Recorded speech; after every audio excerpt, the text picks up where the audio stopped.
Carlos. Vamos a empezar entonces nuestra sesión. De regreso a casa ya tenemos una tertulia muy interesante y muy actual que nos concierne a todos, con un gran amigo nuestro que gracias a Bernardo Nieto hemos podido relocalizar y programar para este día. Tendremos la presentación de Alfonso Mario. Bernardo nos va a presentarlo y durante 45 minutos más o menos tendremos su presentación, una ronda de preguntas y comentarios, otros 30 minutos. En los últimos 10 o 15 minutos les quiero pedir para que me ayuden con el grupo para que hablemos sobre los futuros temas que pudiéramos tener en nuestras tertulias de una manera informal, de manera que le doy la palabra a Bernardo para que nos presente a Alfonso Mario y le conceda la palabra para su presentación. Adelante, Bernardo. Muy brevemente, con Alfonso Mario yo me conocí en 1970. Yo llegué a La Ceja como mini maestro de Javier Osuna, quien se estrenaba también como maestro de novicios. Y fue inmediata la conexión con Alfonso Mario, porque nos une la música. Alfonso Mario hoy es un excelente médico especializado en, yo no sé, es alergólogo, porque lo demás no sé decirlo. Pero en ese momento era un ex bachiller del Colegio San José que venía con un acordeón, que tocaba guitarra, que era una orquesta completa porque además tenía colgada al cuello su dulzaina. Entonces él solito era capaz de tocar la orquesta. Y nos hicimos muy amigos y desde esa época también Mauricio estaba allí, por supuesto, porque son compañeros del mismo curso. Luego él pasó al juniorado y ahí lo perdí, porque tú, Alfonso Mario, te fuiste, yo no supe para dónde, pero ¿por qué en ese momento tomaste la decisión de salirte sin hacer una confesión muy larga? ¿Ya le estás poniendo que hable? Ya, de una vez, claro. Hombre, caramba, Bernardo, tú con esas preguntas indiscretas. Bueno, primero que todo, Darío, no se me ha robado ningún tiempo, todo lo contrario, agradezco mucho ese tiempo que se le ha dado a Carlos Vasco en su partida, unido totalmente a ustedes. Yo tal vez fui de los que menos lo conocí, lo vi algunas veces, le escuché algunas de sus conferencias y bueno, muy agradecido con lo que pude recibir de él y gracias, Darío, a ustedes por ese tiempo que se le brindó a Carlos. Muy breve, pero yo sé que espiritualmente todos mucho tiempo. Gracias, Bernardo. Esa relación que haces a que fuiste mini maestro de Mauricio Cabrera aquí presente y yo, me hace pensar que en este momento Mauro y yo somos los sardinos aquí de este grupo ahora mismo, somos los menores y todos ya de pelo blanco, todos ya con experiencia. Aquí pues conozco a varios de ustedes, no creo conocer a otros varios. Y no, yo creo, Bernardo, que hubo más que todo una cuestión de pronto más interna que externa, no hubo ninguna mujer de por medio, fue una cuestión, yo creo que más de una crisis existencial, de pronto algunos cuestionamientos en la fe y puras dudas internas que me hicieron pensar que en un principio decía, no, yo tengo que resolver esto y adaptarme mejor hasta que me di cuenta, no, yo creo que no es cuestión de adaptarme, es cuestión de que tal vez debo cuestionarme si esto es lo mío o no es lo mío, hasta que me di cuenta de que pues, no era lo mío, tomé la decisión, en ese momento estaba Enrique Gaitán de superior del juniorado, aunque hablé también con otras personas, otros superiores, varias consultas, yo pienso que duré mucho más tiempo pensando si me salía o no me salía que 3 años antes cuando tomé la decisión de entrar a la compañía. Que yo, efectivamente, como tú dices, hice bachillerato en el Colegio San José de Barranquilla y terminé mis últimos años de bachillerato en el Colegio San Ignacio de Medellín. Luego entré a la compañía, me salí y comencé en un junio a comenzar a estudiar medicina en la Universidad del Rosario. En ese momento la Javeriana era anual todavía y en Bogotá solamente había Javeriana Nacional y Rosario. Javeriana y Nacional eran anuales. El padre Agames Samario me dijo, bueno, tú eres de los nuestros, tienes que estudiar aquí con nosotros. Pero yo hubiera tenido que esperar, yo me salí en un marzo, hubiera tenido que esperar hasta febrero del año entrante para entrar a la Javeriana. Entré, pues me registré en el Rosario, pasé enseguida y comencé de una vez medicina. en junio en el Rosario, que era Muy bien. ¿Cómo decidiste estudiar? semestral. Luego hice una primera, perdón, ¿Cómo llegaste a ser ¿cómo decidí alergólogo? estudiar qué? Perdón, alergólogo. Bueno, a lo largo del estudio de medicina, una de las cosas que siempre me llamó la atención fue, en aquella época no se hablaba mucho de ecología, pero me interesaba mucho lo que era realmente la relación del ser humano y de la salud y con todo el ambiente. Y no dudo hoy en día que la especialidad más ecológica en medicina que existe es la alergología, porque es toda la relación de todo el ambiente con una serie de manifestaciones y de reacciones en el ser humano, aunque todo es ecología, ¿no? Pero finalmente estudié primero, no existía la alergología como especialidad en Colombia, hice primero entonces pediatría con énfasis en alergias en la Universidad del Rosario y luego me fui a Estados Unidos a hacer alergología y bueno, regresé aquí. Varios años después, la primera especialidad que hubo de alergología en Colombia fue en la Universidad de Antioquia. Y los que de allí para atrás veníamos de alergólogos de fuera, que estábamos ejerciendo muy bien, pero formalmente éramos piratas porque no existía formalmente, entonces tuvimos que hacer una homologación de nuestro título con la Universidad de Antioquia. En todo caso, a lo largo del tiempo, me he interesado mucho por hacer muchos acercamientos en investigación en cuestiones de epidemiología en alergias y de medio ambiente en alergias, entre otras cosas, y todo esto me acercó mucho, desde hace mucho tiempo, al tema del cambio climático. Cuando, ¿se acuerdan cuando Al Gore sacó su primera película y sobre el cambio climático? Y bueno, algunas otras personas. Yo recuerdo que hace tal vez 15, 18 años, era un tema que no se hablaba mucho. Y lo digo porque hoy todos lo tenemos como una cosa normal, que sale todos los días en todos los medios de comunicación, en todas partes, pero increíblemente es algo que ha ido escalando mucho mediáticamente, gracias a Dios, pero que hace tal vez unos 15 años era poco. De hecho, cuando hubo un gran libro de alergia latinoamericano, que escribimos entre varios y yo hice algunos aportes con algunos capítulos, propuse hacer un capítulo de la influencia del cambio climático en las enfermedades alérgicas. Algunos colegas me preguntaron, pero ¿y eso sí tiene? Eso no tiene ninguna importancia.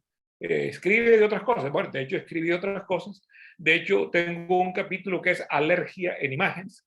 Bernardo sabe que soy gomoso con las fotos, pero finalmente convencí a la gente y a los dos editores y coeditores de la importancia en ese momento del cambio climático, que hoy nadie duda de la importancia del impacto en la salud.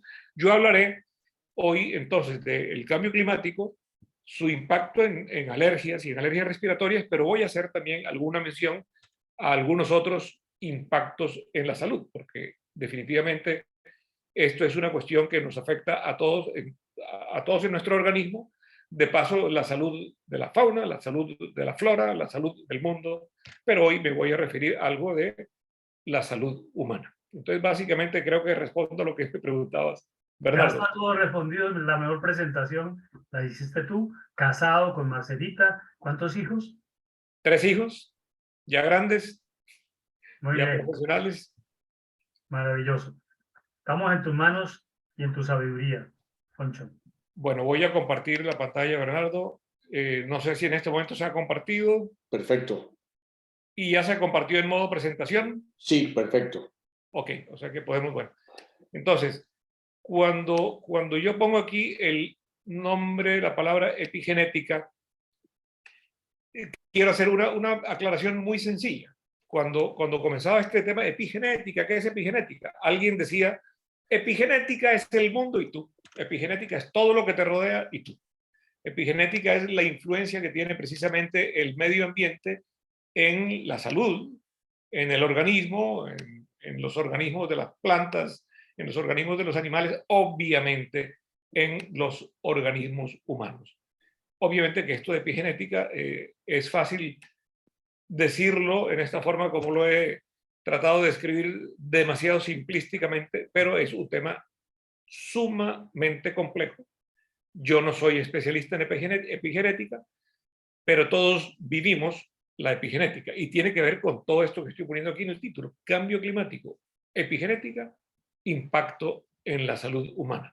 Necesariamente haré varias referencias pues a lo que tenemos en grandes entidades del mundo que son las que lideran este campo, y haré algunas pocas referencias a algunas de las investigaciones que yo he venido haciendo en Colombia y algunas como parte de investigaciones en el mundo. Aquí no me quiere pasar la próxima diapositiva, pero vamos a ver ya. Bien, ¿qué nos dice la Organización Mundial de la Salud? Simplemente que es la mayor amenaza para la salud de la humanidad, del cambio climático. Ojo, no es la violencia, no es la pobreza, en fin, que todas son amenazas, obviamente para la salud, pero el cambio climático, entre otras cosas, tiene que ver con la violencia, con la pobreza, pero el cambio climático en sí es la mayor amenaza para la salud y es el criterio de la Organización Mundial de la Salud. Esta es una revista del año, The Lancet es una revista pues líder mundial, está en el top 10 de las revistas, y el año pasado dedicó uno de sus números al cambio climático y su influencia en la salud, y en pocas palabras dice, la salud y el cambio climático es un tema que está en un conteo regresivo. O sea, estamos ya tarde para querer hacer algo porque esto nos cogió ventaja. En la humanidad nos cogió ventaja este tema. ¿Qué nos dice The Lancet? Y voy a leer un poquitico esta diapositiva, las demás prometo que no, pero tal vez 2 o 3 solamente las lea literalmente.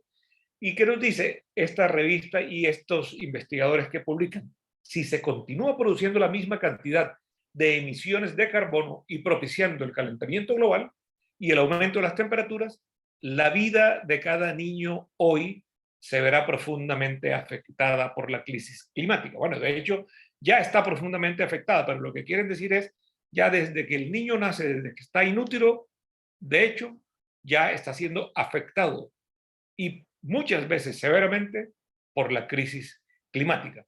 Sin una intervención acelerada, esta nueva era llegará a definir la salud de las personas en cada etapa de las vidas. O sea, somos cambio climático dependientes, por decirlo en alguna forma. Y la segunda parte que quería leer, pues, de este número de Lancet. El cambio climático afectará a la salud desde muchos flancos. En un mundo más cálido habrá enfermedades, hambrunas, muerte prematura por desastres naturales como incendios, olas de calor y más problemas graves de salud mental, que eso es importante.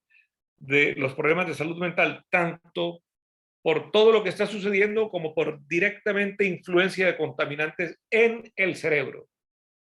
Todos los seres humanos se verán afectados. Yo digo, ya lo estamos, pero los más vulnerables serán los niños, los ancianos y las personas con problemas de salud y personas en situación de pobreza. Este es un tema álgido, este es un tema que debería estar en el primer lugar en las agendas de todos los países del mundo. De hecho, está teóricamente y se hacen hermosas reuniones, pero en la práctica es muy distinta y difiere mucho de lo que se habla en todas estas cumbres mundiales sobre cambio climático. La crisis climática no se ve como una crisis de salud humana, pero cuando se habla de esta crisis, las imágenes de los osos polares que nos ponen siempre deberían reemplazarse por fotos de los niños, que sí es una verdadera crisis. Niños que ya están muriendo, y nos lo dice este señor que es el director del Instituto de Salud Global de la Universidad de Wisconsin, Madison. Este es el panel intergubernamental de cambio climático, que se estima que es la institución más técnica y más especializada en el tema de cambio climático a nivel mundial. Y nos dice, es la mayor amenaza para la salud humana. O sea, no difiere de lo que nos dice la Organización Mundial de la Salud. Y nos lo dice, la mayor amenaza para la salud humana del siglo XXI. Ya lo estamos viviendo. El cambio climático influye en determinantes sociales, ambientales de la salud, de un aire limpio, de un agua potable, de alimentos suficientes, de una vivienda segura. En pocas palabras, todos estos son factores que ya están amenazados por el cambio climático y cuyas consecuencias a nivel mundial ya se están viendo, desgraciadamente más en países en vías de desarrollo, por decirlo eufemísticamente.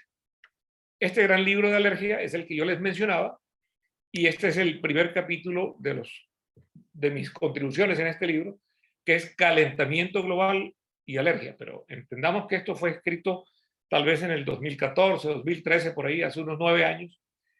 Y las citas en los medios en este momento, sí había bastantes, pero no había arrasadoramente como hoy existe. Las citas hoy de este tema en los medios de comunicación en general y en las publicaciones de las journals científicos es pan de cada día, es todos los días. Este tema, como digo, nos está realmente arrollando. Este es algún artículo que escribí tal vez hace un año. Esta es una revista digital que se llama Contexto Media. Me pidieron esta contribución de cuál es la calidad del aire que se respira en Barranquilla. Y esto es como un ejemplo de cuál es la calidad del aire que se respira en muchas ciudades de Colombia y en muchas urbes del mundo. Bueno, cambio climático epigenético, alergia. La mayoría de los incrementos observados en promedio de temperaturas globales recientes son debido, ya ese probablemente hay que quitarlo, es definitivamente por gases de efecto invernadero antropogénicos. Quiero aquí mencionar casualmente una diferencia con respecto a definiciones, que a veces se habla de cambio climático y de calentamiento global, como cosas similares y para hablar de lo mismo. Cambio climático ha existido toda la vida desde hace millones de años, ha habido ciertos cambios hacia arriba, hacia abajo, hacia calor, hacia frío, etcétera, era del hielo. Ha habido cambios climáticos, algunos muy tenues, toda la vida lo ha habido. Pero nunca en la historia de la humanidad había existido un cambio climático antropogénico, o sea, causado por nosotros, causado por la humanidad, y que ha sido de unas dimensiones tales y de una velocidad tan bárbara que ya hay que llamarlo calentamiento global. Casi que se dicen intercaladamente ambos términos, cambio climático, calentamiento global, pero hay esa pequeña diferencia conceptual. Sin embargo, se ha metido en todas partes el concepto de que es cambio climático, es el actual calentamiento global. Y a eso pues nos estamos refiriendo y nos continuaremos refiriendo. Continúan causando impacto en la biosfera, en la biodiversidad, en el ambiente humano. Ya la biodiversidad está requete afectada, hoy tenemos una biodiversidad menor de la que teníamos hace algunos años y sigue siendo cada vez menor. Todavía tenemos una biodiversidad, gracias a Dios, muy rica a nivel mundial y gracias a Dios muy rica en nuestro país, en Colombia, pero ya se han afectado muchos sistemas biológicos y físicos en muchas partes del mundo. Esto influye en el asma y en las enfermedades alérgicas respiratorias. Se ha querido poner un ejemplo y como una especie como de modelo y de piloto con respecto a hongos y pólenes ambientales, que son biopartículas, son partículas microscópicas que circundan las atmósferas de todo el mundo y circundan las atmósferas de las ciudades y cada ciudad tiene su propio ciclo de polinización y de esporulación de hongos. En los cambios que ha habido a lo largo de las últimas décadas con respecto a hongos y pólenes ambientales son una muestra de lo que son los efectos del cambio climático que estamos viviendo. Este es un hongo barranquillero. Yo hago la investigación en la atmósfera de Barranquilla de seguir lo que llamamos un calendario esporopolínico, esporas de hongos y pólenes, cómo se comporta a lo largo de las semanas, a lo largo de los meses, a lo largo del año. ¿Por qué? Porque influyen en las enfermedades alérgicas. Pero a nivel mundial, este tema, especialmente el de los pólenes, se ha tomado como un modelo o un piloto para demostrar que hay cambio climático y también para ver que ejercen una influencia deletérea en la salud humana. Bien, todo eso está interrelacionado y tiene que ver con la ocurrencia de enfermedades alérgicas, con la persistencia de las mismas y con la severidad de las mismas. El asma, por ejemplo, tanto en adultos como en niños, es tal vez la enfermedad que más vemos, pero hay muchos problemas respiratorios en personas no alérgicas, en todos los seres humanos, por lo menos en los seres humanos que vivimos en áreas urbanas, que según la OMS somos ya el 91% de la humanidad, que vivimos en áreas urbanas centrales o periféricas y por tanto sufrimos las consecuencias de la contaminación. Y todos los seres humanos tenemos cierto tipo de influencia. Nuestra respiración no es la natural que debió ser hace 100 años. Todos tenemos cierto tipo de influencias, así sea por una pequeña tos o porque hacemos así con la garganta o porque se nos tapa la nariz o porque se nos rascan los ojos. No hay que ser alérgico. Esto es una consecuencia de la contaminación directa en nuestros organismos de estas islas calientes urbanas. Entonces hay que entender esos efectos en la alergia y en el asma y, bueno, ejercer una aproximación anticipatoria para proteger y tratar nuestros pacientes.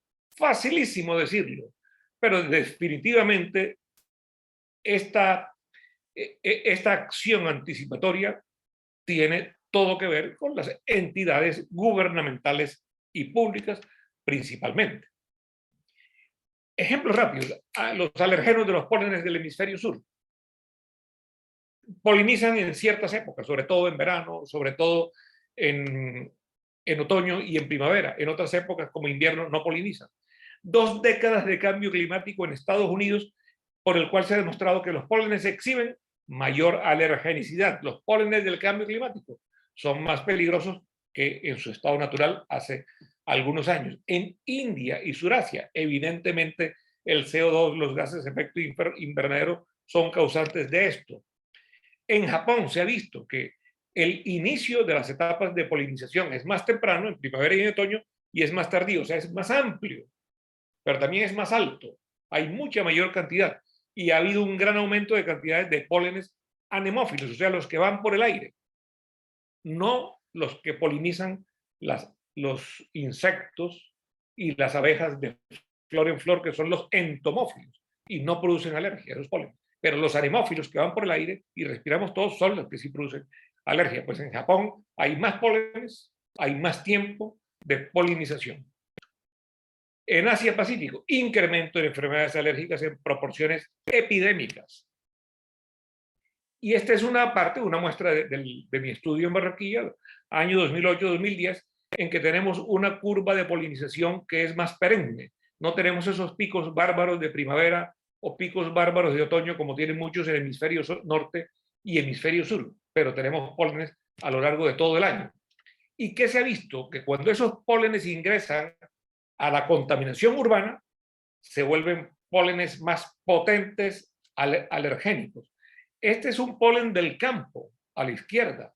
A la derecha es un polen de la ciudad, que recibe toda la contaminación y miren todas las partículas de polución que recubren el polen, pero no solo por las partículas de polución que recubren, sino que internamente el polen se vuelve más fuerte, más potente. Y es como la comparación del campesino hasta cierto punto ingenuo, sano del campo, y cuando entra en la ciudad que comienza a conocer todos los males de la ciudad. Así pasa con los pólenes. Cuando entran a la ciudad se vuelven más potentes alergenos, o sea, productores de alergia, que cuando salen al natural en el campo. Y esto es una microfotografía de una serie de pólenes que entran a la ciudad. Este es algún artículo que publicamos alguna vez sobre la correlación atmosférica en Barranquilla y los granos de polen de gramíneas, o sea, de pastos. Es para tratar de que los cambios atmosféricos nos ayuden a predecir un poco cuando hay más polinización. Y este es otro artículo también que publicamos y con respecto a pólenes de árboles, porque básicamente trabajamos con pólenes de malezas de árboles y de gramíneas o de pastos. En Australia, cambios requete documentados con sequías severas y con un problema muy serio. Para completar el panorama, los incendios forestales. Es una foto de incendios forestales en Australia, donde ha habido, como en California, en ciertas épocas hay una epidemia de incendios forestales, pero cada vez en el mundo, en todas partes, hay más incendios forestales. Nosotros en Barranquilla tenemos en Colombia, miren, año 2020, se encontraron 7.510 incendios forestales reportados, identificados, se estima que hubo más, en 30 departamentos y en prácticamente la mitad de los municipios de Colombia. Incendios forestales, bien sea producidos espontáneamente, bien sea producidos voluntariamente. En Barranquilla tenemos un ejemplo, quemas y enfermedades a propósito de incendios forestales en la isla de Salamanca. Barranquilla al norte limita con el río Magdalena y ahí es el límite de los departamentos del Atlántico y del Magdalena, pero en el departamento del Magdalena, al otro lado del río Magdalena, o sea, frente a nosotros, frente a Barranquilla, comienza la gran, magnífica, bella y protegida por la humanidad isla de Salamanca, como un parque natural. Y esto es, fíjense, en el 2014, un día que tuvimos smog, que tuvimos humo en toda Barranquilla por las quemas, los incendios forestales en ese parque natural Isla de Salamanca. Y los bomberos con los helicópteros tratando de apagar hasta donde se podía. Miren, aquí está Barranquilla, allá hay una gran humareda de incendio forestal que llega directamente a áreas residenciales y también cerca a áreas industriales. Y yo pongo esta comparación. A la izquierda el pulmón normal y miren a la derecha el pulmón del EPOC, de la enfermedad pulmonar obstructiva crónica, de un fumador de mucho tiempo. Sus pulmones rosados naturales se volvieron oscuros y negros. Aquí en varios foros con autoridades, inclusive con el Ministerio de Medio Ambiente, en fin, he expresado, miren señores, esto en un futuro, si siguen los incendios forestales frente a nosotros, vamos a llamarlo pulmón de Isla de Salamanca, así de simple. ¿Y cómo lo vamos a demostrar? Pues desgraciadamente en las autopsias de cadáveres debido a esa contaminación por incendios. Pero el problema comienza, les decía, inútero. Cuando hay mamá fumadora, hay un bebé fumador. De modo que este es un problema que tenemos que prever y manejar desde muy temprano. Yo quiero preguntar, ¿se está oyendo bien? ¿Sí?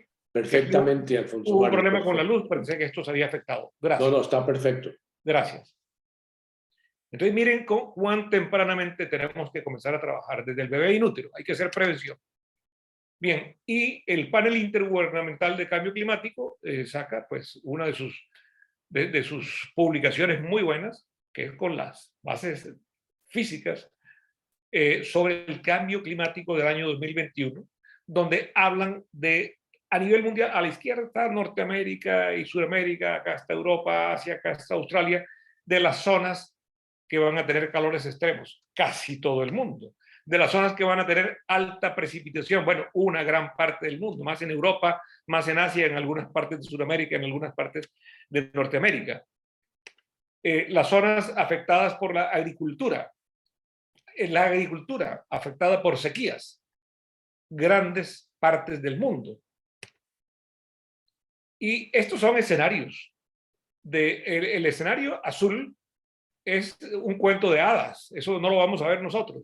Es en caso de que disminuyamos los gases de efecto invernadero, el CO2 y los demás gases de efecto invernadero, sería una maravilla.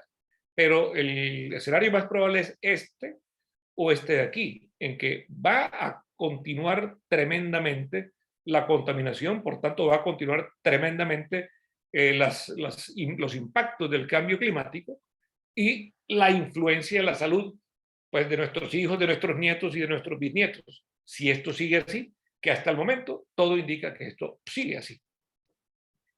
Bueno, distintos también escenarios, el peor es el de la derecha, el de la izquierda es bonito, es académico. Lo más probable es que se dé tal vez este escenario con respecto a aumentos de gases efectos invernaderos. Y esto pues yo creo que lo dice todo, ¿no? Lo que son los aumentos simulados de la temperatura y lo que sería la influencia a nivel mundial. En pocas palabras, el mundo se va calentando y de verdad se está calentando. El aumento de la temperatura en la superficie global de 1950 y hasta el 2015, en donde estamos, y se estima que acá será en el 2100. Pero miren esto, en el mejor de los escenarios, este azulito de aquí abajo, ya no vamos a lograr tener una temperatura como en 1950. Ni porque el mundo entero tome todas las medidas, volveremos probablemente en 2 siglos a tener las temperaturas normales de 1950. Y los escenarios más probables, no por los documentos de las grandes reuniones mundiales y la reunión de todos los gobiernos con respecto al cambio climático, sino con respecto a lo que realmente está sucediendo. Se estima que el verdadero escenario va a ser uno de estos 2 o 3 de aquí arriba. O sea, vamos de mal en peor, a pesar de todas las conferencias mundiales. Bueno, estos son niveles del mar. De hecho, ya en algunas partes está subiendo, y miren cómo puede subir, inclusive hasta el año 2300 podría subir 7 metros, lo cual es una tragedia monumental en el mundo, que suba tanto el nivel del mar. Bárbaro, bárbaro, bárbaro.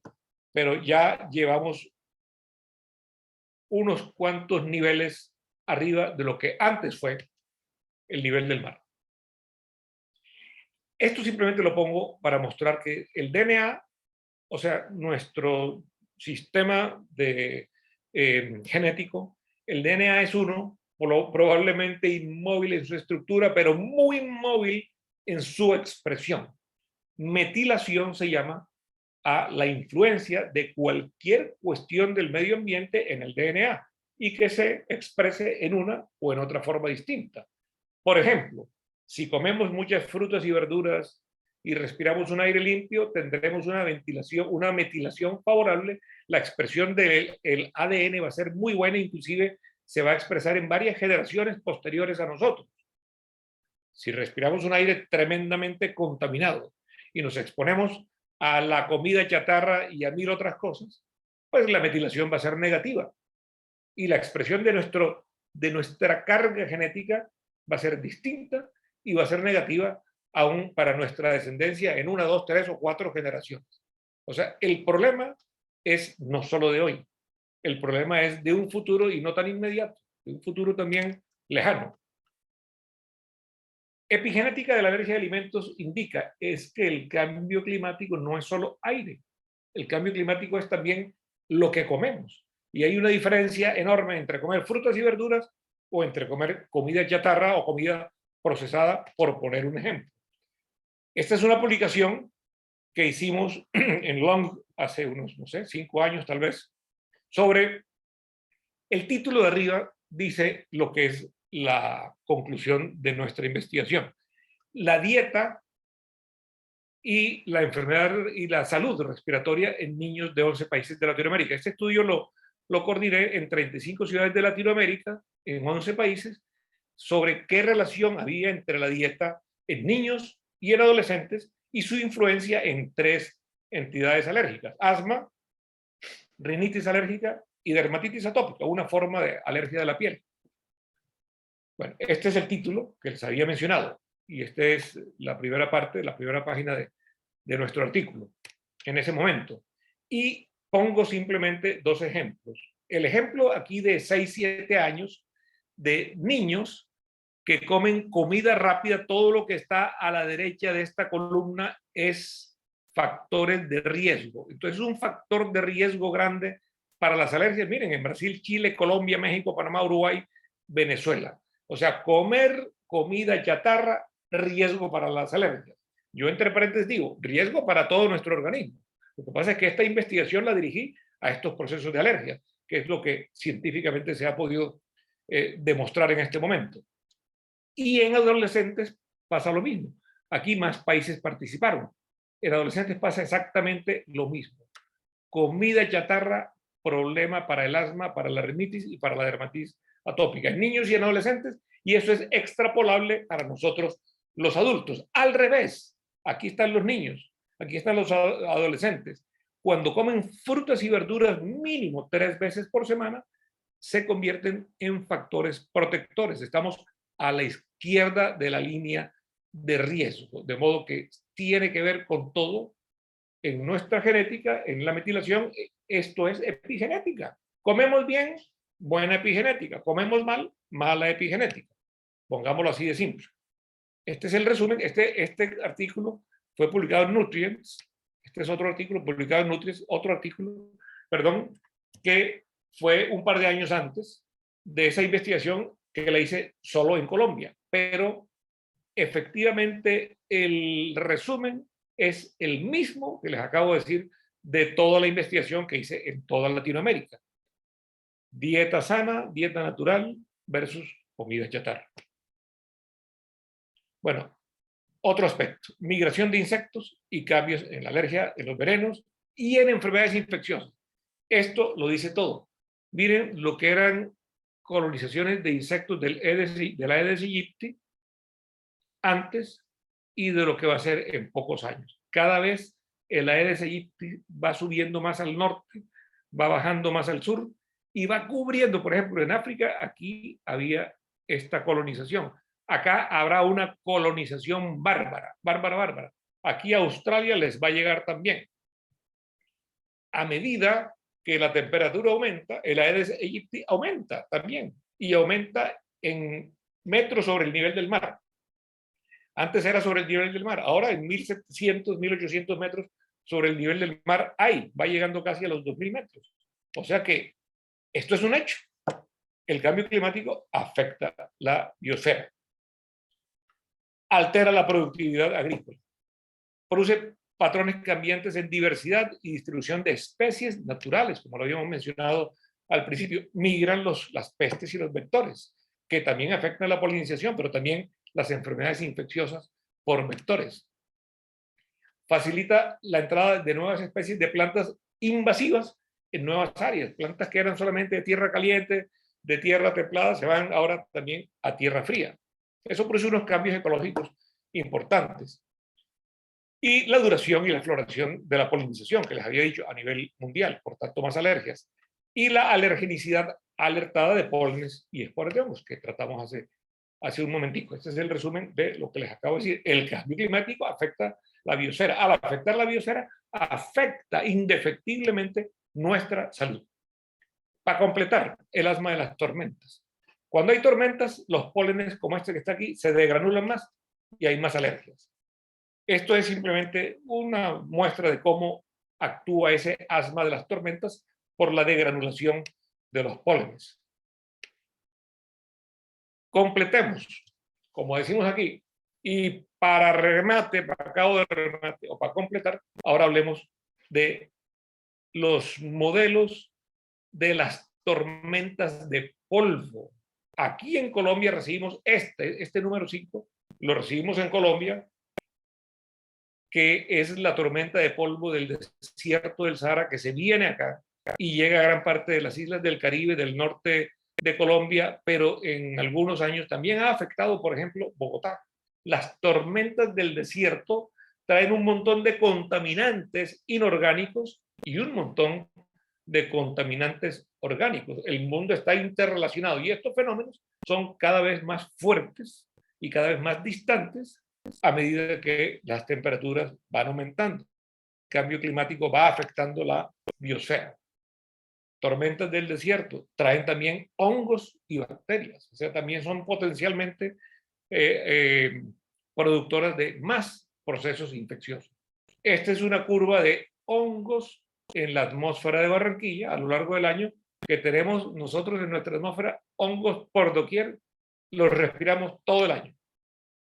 Este es un hongo barranquillero, Aspergillus niger, en algunas de nuestras investigaciones, y esta es una investigación en la que tomé 6 años de ver los niveles de hongos, que son los de arriba, los anaranjados, en la atmósfera de Barranquilla, y hay niveles de hongos todo el año, en épocas de lluvia o en épocas de no lluvia. Este fenómeno a nivel mundial, no solo en Barranquilla, va aumentando. Este se los mostré ya, y este es otro hongo, alternaria se llama, que produce grandes alergias, produce también otro tipo de problemas. Y simplemente un dato sencillo, en Barranquilla encontramos más hongos, más exposición de hongos en casas de niños sibilantes, o sea, niños con asma, que en casas de niños sin asma. O sea, factores directos y decisivos en la salud. La selva tropical, ahora que está tan de moda la Amazonía, en las agendas mundiales, de que sí y de que si no. La selva tropical indudablemente captura enormes cantidades de CO2 atmosférico. O sea, indudablemente es un reservorio de CO2. Algunos científicos estiman que se está copando la capacidad de las selvas tropicales, inclusive de la Amazonía, y que va a llegar un momento en que ya, entre comillas, no le cabe más carbono. Bueno, veremos si esto sucede así o no sucede así. La deforestación, otro gran problema de fuente antropogénica de CO2 en la atmósfera, y por tanto la deforestación tiene que ver directamente con la salud y con la salud humana. Después de la combustión de combustibles fósiles, que es la gran responsable número uno. Tema pues también que está hoy en grandes polémicas en todas partes y en nuestro país. Este es un impacto en la salud mental por el cambio climático, y el impacto en la salud mental se da o como respuesta y vulnerabilidad a todas estas cosas que están pasando, además simplemente de la influencia que tiene todo esto, incluyendo la influencia mediática que tiene todo esto. No es lo mismo ver una agradable novela costumbrista colombiana en la que nos reímos a ver un noticiero que parece que es un duelo de balas y de incendios desde que comienza hasta que termina, un noticiero en Colombia.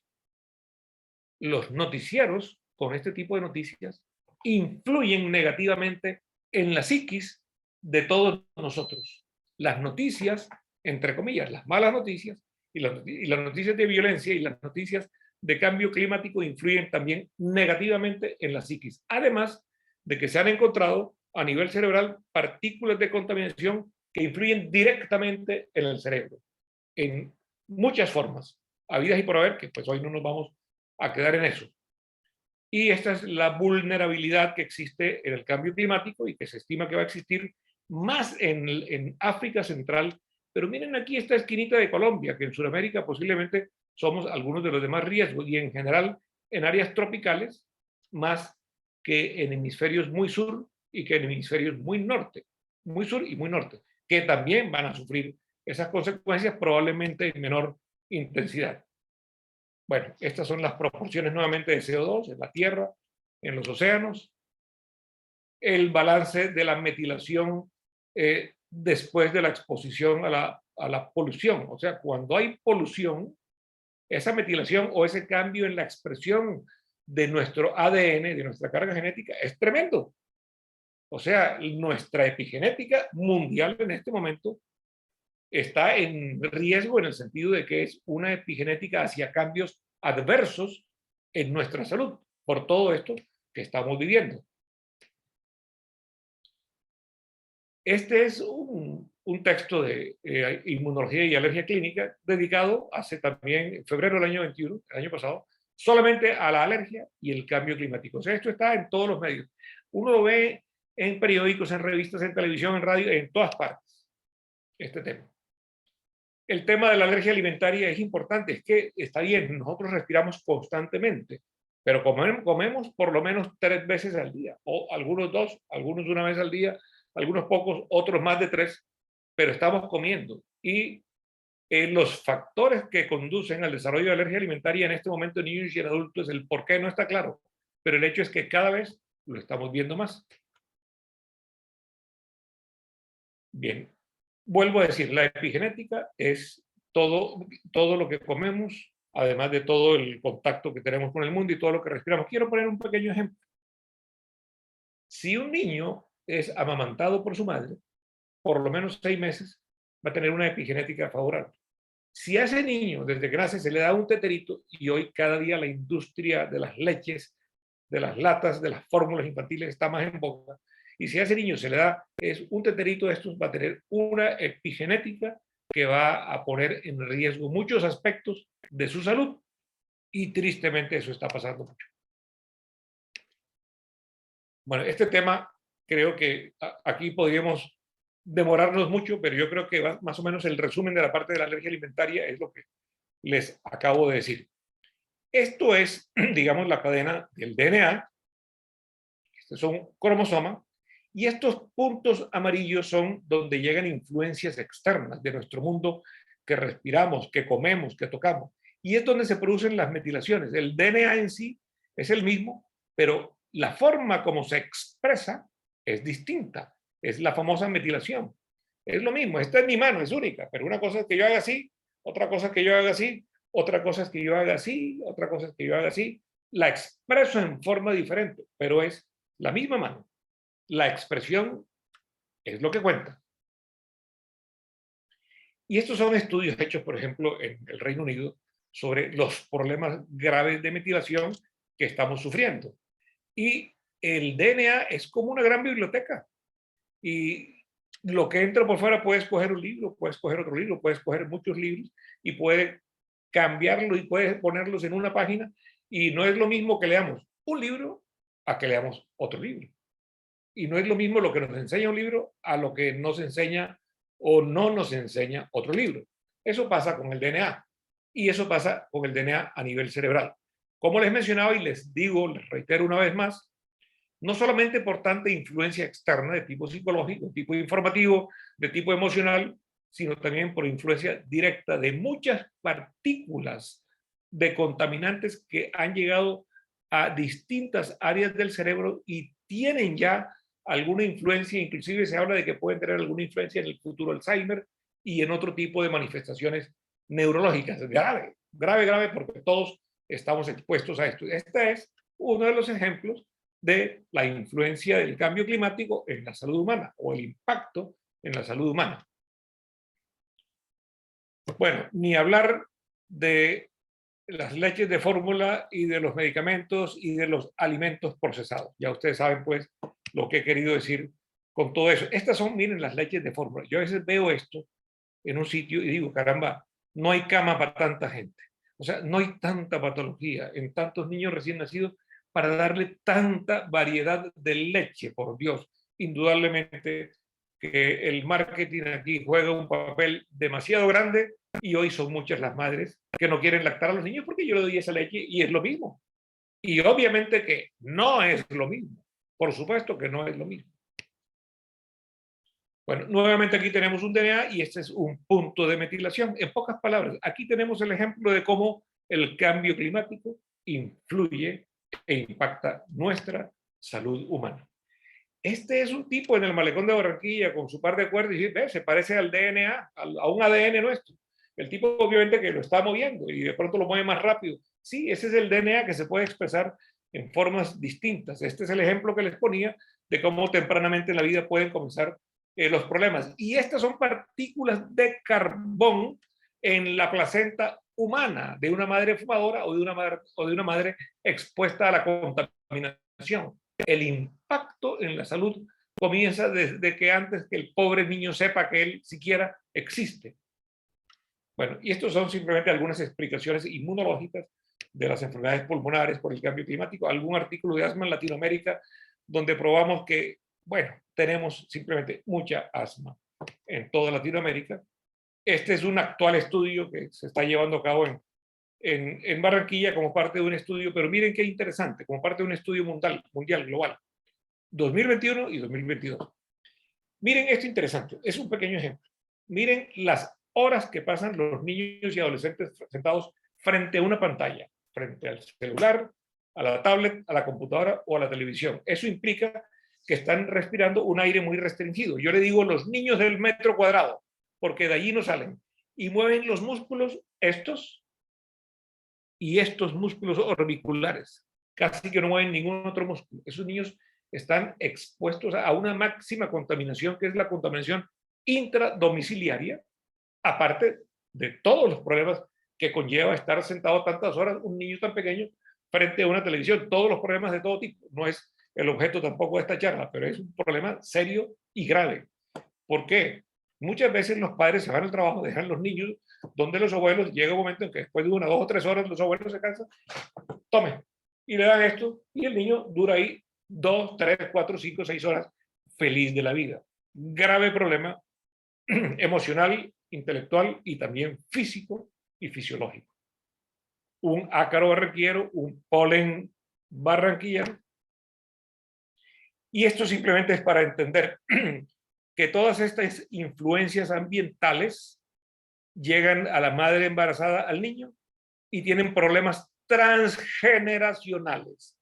O sea, la responsabilidad de una pareja joven que va a tener hijos es una responsabilidad que dura generaciones. Depende de dónde viva, depende de lo que respira, depende de lo que come y otra serie de cosas. Y se han hecho muchos estudios de sangre desde la madre, sangre de cordón, sangre de niños de 2 años, sangre de niños de 5 años, y se ha encontrado que hay lo que se llama una ventana que es hasta los 2 años de edad.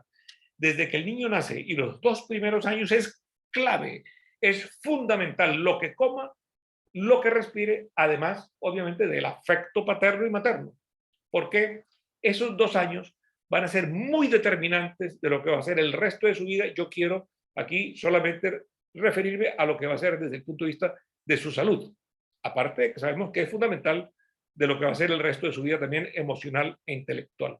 Y son una serie de estudios bien interesantes que se están llevando a cabo en el Instituto Karolinska en Suecia, entre otras cosas. De ahí una colombiana que está allí trabajando. Y tiene que ver con los alergenos aéreos de pólenes y esporas, y tiene que ver con los alergenos alimentarios de lo que tanto hemos hablado.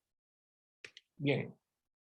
Todos estos son factores epigenéticos que modifican si el ácido fólico, el pescado, los microbios, los probióticos, vivir en el campo, las mascotas o el cigarrillo, el estrés, la obesidad, la polución. Cambios a favor, cambios en contra. Miren, y esto lo leí ayer en The Guardian, ayer o antes de ayer. Varios bancos centrales importantes del mundo están financiando la destrucción de las selvas. ¿Cómo? Están financiando muchas grandes corporaciones agrícolas que se están metiendo en el Amazonas y las están deforestando para nuevas producciones agrícolas. Y estos bancos las están financiando. Esto lo dice, no lo dice un artículo científico, lo dice un gran y respetable medio de comunicación, The Guardian. Ayer o antes de ayer leí yo esto. De modo que es muy bonito lo que se habla. Es muy hermoso ver los documentos que se publican. Pero esto definitivamente decepciona. Cuando grandes capitales mundiales simplemente están financiando el cambio climático, en pocas palabras, así de simple. Y por tanto, influyendo y arriesgando la salud humana. Por eso uno a veces dice, caramba, hay una convivencia del hombre con este animal tan querido y tan, de paso, tan inocuo, porque una iguana es muy inocua, pero la iguana representa lo que pudieron ser animales prehistóricos. ¿Qué ideal sería hoy que nosotros tuviésemos un ambiente casi como este, en que pudiéramos convivir simplemente con un ambiente lo más natural y pudiésemos poner lo menor posible en riesgo nuestra salud? Muchas gracias. Qué bien, Alfonso Mario, qué maravilla. Impresionante. Espectacular esto. Qué susto, qué maravilla, no, qué susto. Yo no sé si ya dejé de compartir la imagen. Ya te saqué. Gracias, Alfonso Mario. Hay un aplauso generalizado que no lo oyes, pero que sale de nuestro asombro ante esto. Este es un tema muy, muy serio.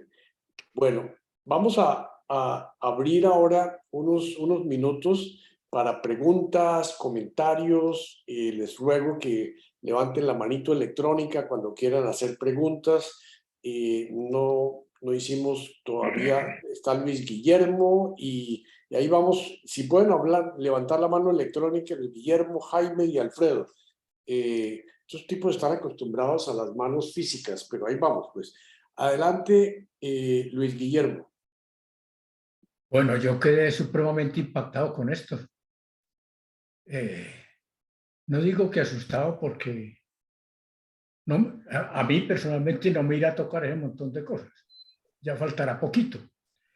Pero estoy pensando en que si siempre debe haber una responsabilidad enorme para tener hijos, estoy pensando, caramba, los que están naciendo en este momento, no los que están naciendo, los que están casi en edad de matrimonio, la debería empezar no una, ni dos, ni 20, 100 veces antes de tener un niño, porque por lo que el panorama que nos pintaste, Alfonso Mario, fue catastrófico. Casi que es delito, sería casi un delito tener familia hoy en día.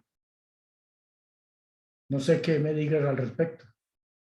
Gracias, Guillermo. Luis, muchas gracias. Gracias porque son comentarios bien importantes, ¿no?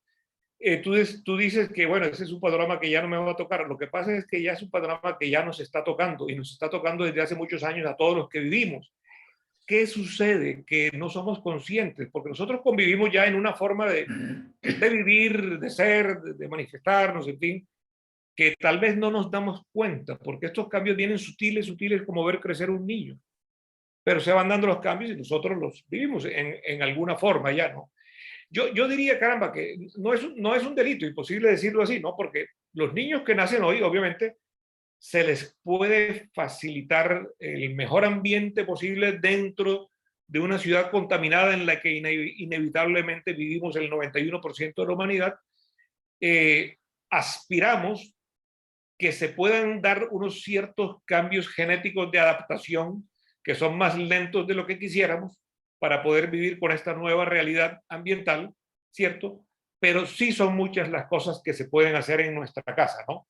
En nuestra casa, te lo digo simplemente con respecto a tu ejemplo de tener un bebé. No, claro que sí se puede tener un bebé. Tal vez hoy, no tantos como antes. Hoy no estamos para tener 14 hijos, ni mucho menos. Hoy ya 3 hijos es mucho, 2 hijos es bueno, 1 hijo es normal. Y hoy hay parejas que deciden simplemente no vamos a tener hijos. Pero bueno, ya es decisión de cada cual. Pero unos tips prácticos. Primero, la madre embarazada debe vivir en el ambiente más natural posible y si vive en un apartamento debe permitir que se airee y que no haya tanto detergente, ambientador, insecticida, fumigación, pintura fresca, bueno, etcétera, etcétera, etcétera, y que no haya nada de cigarrillo pues dentro de su casa. Segundo, debe tratar, como sucede en algunos países nórdicos, por ejemplo, tratar de que ojalá su bebé tenga un parto natural, de que ojalá su bebé tenga un parto natural. Yo quiero poner un ejemplo. En Barranquilla es raro tener hoy un parto natural. Hoy casi todas las mamás nacen sus hijos por cesárea. Craso error y ahí comienza un problema importante, porque de entrada el niño se pierde la riqueza de pasar por el canal vaginal y tener contacto con una serie de microbiota, de microflora, que lo va a favorecer mucho. En cambio, sale por la barriga de la madre, es en contacto con la microflora de una sala de cirugía. Bueno, luego, además de tener un parto natural, ojalá diga y firme, no me le dan ni un tetero. A ese niño nace y me lo ponen aquí aunque yo esté dormida. Y que desde el principio le dé únicamente leche materna. Estoy poniéndote unos tips de orden práctico, además de todo lo que viene después. Y un ejemplo quiero poner como simplemente para la consideración de cada cual, ¿no? Hay muchos países, como países nórdicos, Suecia un ejemplo, Suiza otro, en que los niños entran al colegio a los 6 años. Aquí desde el año los estamos llevando a la guardería, por razones también de necesidad económica. Aquí una pareja en Colombia, muchísimos niveles económicos, no logra vivir con un ingreso, sino con 2. Tiene que trabajar la mamá. Pero cuando el niño vive los primeros 6 años en el ambiente materno, paterno, hay países que le pagan, si la mujer gana mucho, le pagan al hombre un sueldo 6 años para que se quede en la casa con su hijo y para que ese niño sea feliz y esté con los padres, etcétera, etcétera. Se ha visto que estos niños tienen un crecimiento más natural. Es como querer que una niña tenga la menstruación a los 2 años de edad. ¿De acuerdo? Estos niños crecen en un ambiente más natural y van viviendo unos ciclos más naturales en su vida. ¿De acuerdo? En muchos países, y aquí sucede con nosotros, hombre, entran a la guardería desde el año y medio, 2 años de edad, y el que entró a los 3 años ya es muy tarde, y esto conlleva muchos problemas de tipo infeccioso, de tipo respiratorio, de tipo intelectual, de tipo emocional, etcétera. Yo sé que esto genera controversia, obviamente que lo sé, pero sería ideal que ojalá ese primer panorama pudiese darse. Yo creo que tendríamos niños más sanos, Luis. Gracias por tu observación. Gracias, Alfonso Mario. Bueno, tenemos varias preguntas, les voy a decir el orden para que estén preparados. Jaime Heredia, Alfredo Cortés, Mauricio Cabrera, Jesús Ferro y Julio Hidalgo. Esos son los que tengo. Adelante, Jaime. Libera tu micrófono. No se oye. Jaime, pon el micrófono abajo a la mano izquierda, dale clic a tu micrófono, al icono de tu micrófono, para oírte. Ahí ya está listo, Jaime. Alfonso Mario, muy buenas tardes. Te saludo después de muchísimos años. Sí, señor, me encanta verte. Mira, yo había oído muchas veces la frase del milagro de la vida, pero pienso que hoy, cercano a los 80 años, por encima o por debajo, vivimos realmente un milagro diario.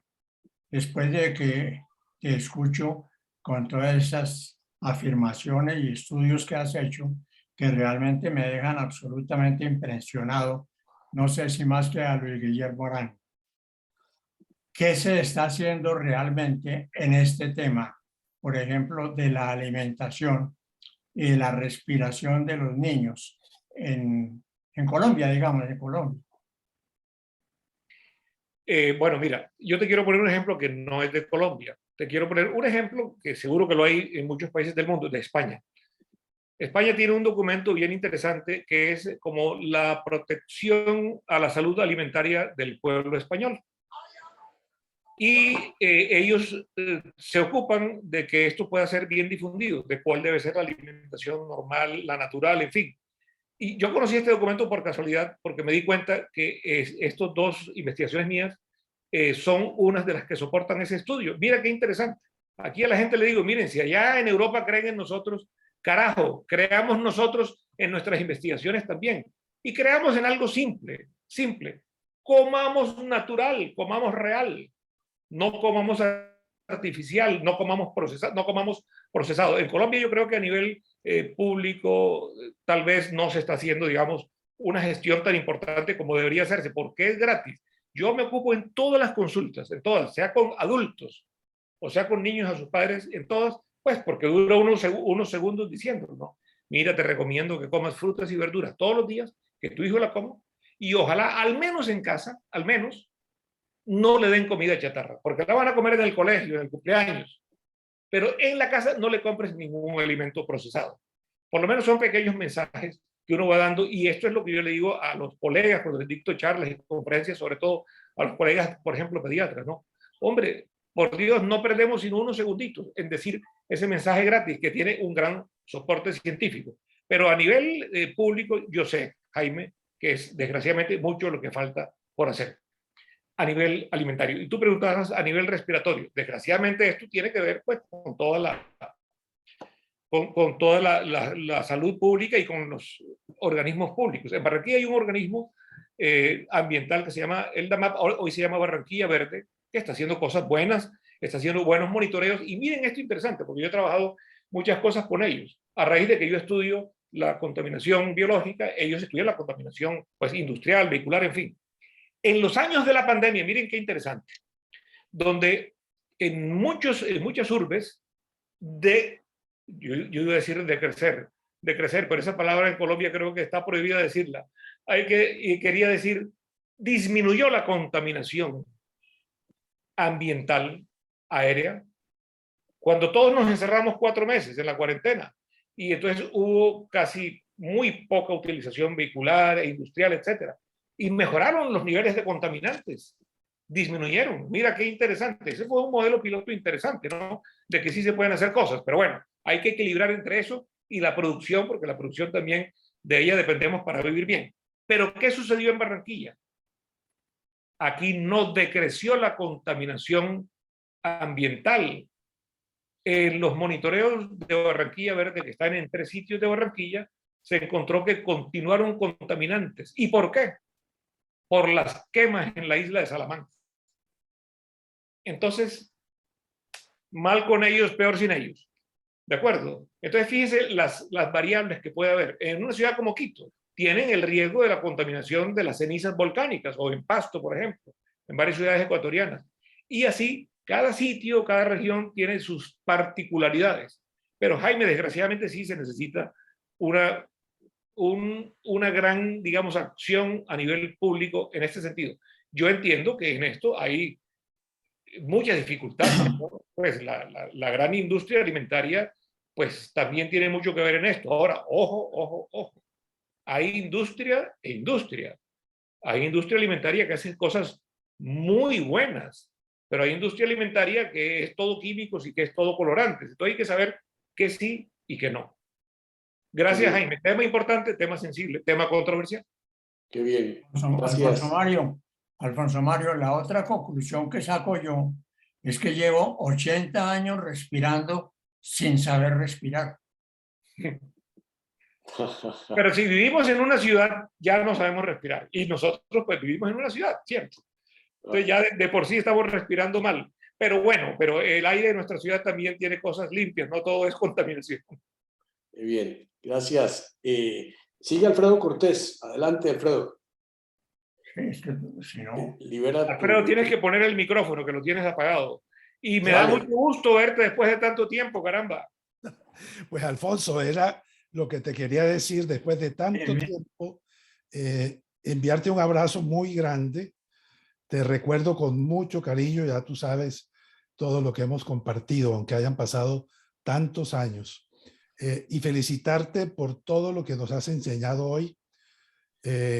Cuando yo salí de Barranquilla a los 12 años, no le quiero echar la culpa a Bogotá, pero empezaron todos mis problemas respiratorios.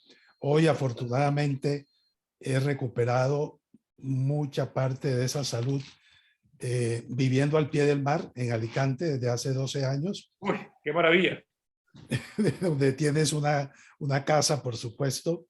Y bueno, era eso, Alfonso, una gran sorpresa para mí verte. Un abrazo enorme a ti y a tu familia y que ojalá nos veamos pronto. Ojalá nos veamos pronto. Y mira qué bueno lo que acabas de decir de vivir pues, en una ciudad tan limpia como Alicante, que recibe un aire más limpio, el aire oceánico, el aire que viene de los océanos, es un aire más limpio. Jaime, a propósito de tu pregunta, ¿cierto? Miren qué interesante, que en la cuarentena en muchas partes del mundo, en muchas partes de Colombia sucedió, y en Barranquilla, mucha gente se fue a vivir al campo y hoy siguen viviendo en el campo.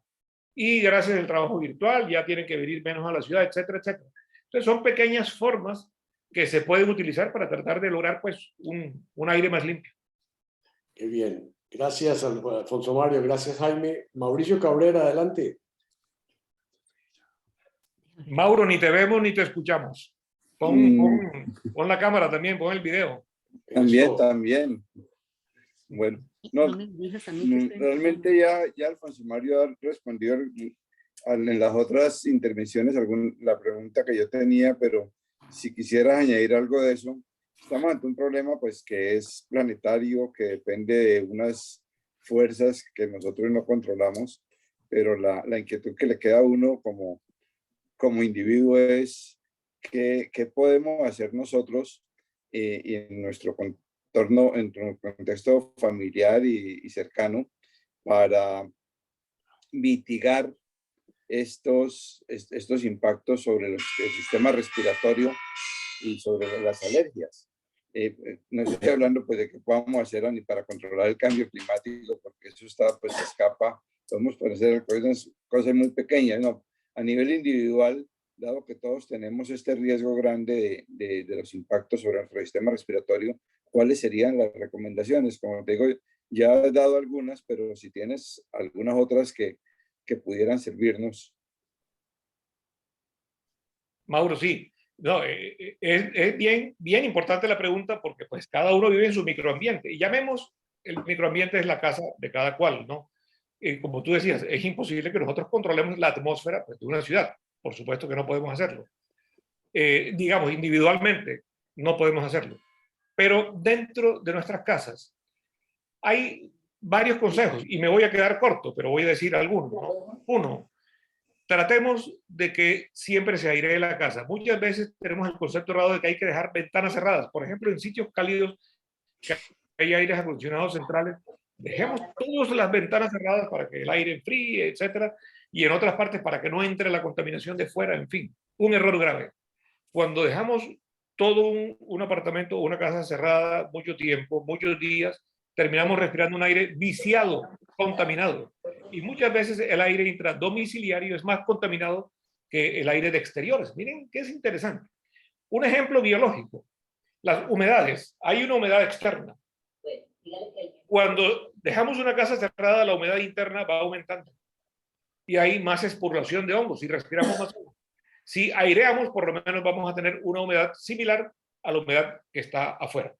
Y dentro de casa, les decía hace un momento, miren, comencemos por lo más maluco, no se permite ningún fumador, por ningún motivo, pero oigan esto, una persona que ha fumado, pero es que mi esposo, pero él fumó en Bogotá y ya viene a Barranquilla. Bueno, si fumó en Bogotá y llega a Barranquilla y a las 4 o 5 horas de haber fumado está en la casa, contamina a su esposa y a sus hijos, porque hasta 24 horas después se han encontrado contaminantes exhalados de una persona que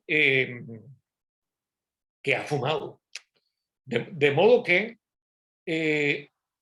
bueno, lo uno a esta pregunta que me hace Luis Arturo, ¿no?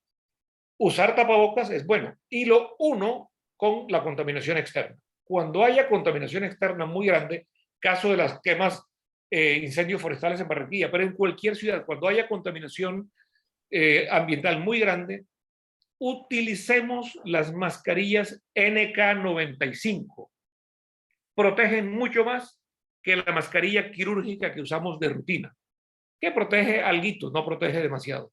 La mascarilla NQ95, esa que es más gruesita, protege mucho más contra contaminantes de humo, de cigarrillo, de incendios forestales. No protege totalmente, pero protege mucho más, porque la única otra forma de protección cuando hay semejante contaminación en una ciudad es irse de la ciudad. De hecho, en California, en muchas partes tienen todo muy bien organizado. Saben cuándo va a venir un incendio forestal y todo un municipio se van para otras partes. Ya tienen todo organizado para saber a dónde llegan. Aquí no podemos hacer eso. Entonces, la mascarilla NK95, Luis Arturo, ayuda. Mauro, y evitar la presencia de tanto insecticida, de tanto detergente, de tantos limpiadores en casa, que yo entiendo que hay mujeres que quieren tener sus casas muy limpias, pero a veces se nos va la mano y resulta que todo eso es contaminante. Hay que usarlos, sí, pero hay que usarlos hasta un cierto punto, no más allá de la cuenta. Cuando hay construcciones vecinas es una vaina, porque ese polvillo se nos viene para acá. Pero cuando haya pintura fresca en la casa, lo ideal es ese día o al día siguiente dormir en otro sitio. Porque si uno duerme en su sitio, y por lo menos los niños, hombre, que los llevemos donde la tía, donde la hermana, donde el primo, porque cuando hay pintura fresca, esos son compuestos volátiles bárbaros. Nosotros no nos damos cuenta, pero entre un contaminante y otro, la sumatoria va sumando, perdonen la redundancia, y los efectos se van dando. De modo que, Mauro, hay formas de tener un ambiente, digamos, de interiores, nuestro microambiente de nuestra casa, nuestro apartamento, digamos, un poco más libre de contaminantes, ya que la contaminación externa, pues no podemos controlarla.